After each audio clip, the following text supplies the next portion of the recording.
Okay, here we are, Matthew Russell Lee, Inner City Press, here in Foley Square. We're coming to the closing arguments of the Larry Ray case trial. Sex cult at Sarah Lawrence, but more than that. Also, across the bridge, the 1MBD trial, closing arguments today. It's all coming to a close here. That's the Malaysia Development Bank, or Bernaha, and money stolen from it, some of which remains with UN affiliates. They never returned a penny.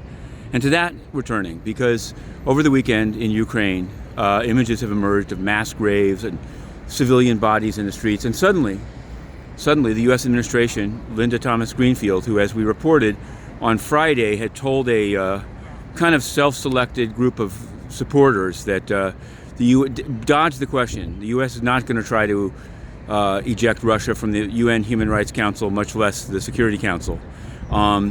Then she went to Moldova and said, the UN is really doing a lot for you. And now, apparently, as amplified by the circle around her, the U.S. is now going to do something about the Human Rights Council. Let me say a couple of things. Number one, it's a little bit late. It's a little bit late on that. Was the blasting of an administration building in Ukraine not enough? But number two, the UN itself is deeply problematic. The idea that the arbiter of good behavior is the UN Human Rights Council, when the UN, under Antonio Guterres, the Secretary General, killed 10,000 people with cholera in Haiti and didn't pay a penny. That's not accountability. The UN doesn't discipline its own peacekeepers that rape children in CAR and DRC.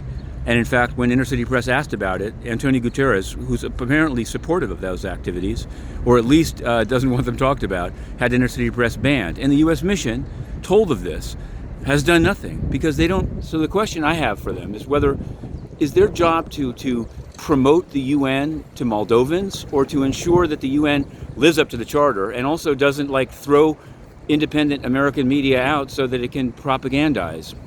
I don't know. We're going to go in for the Larry Ray case, and to be continued.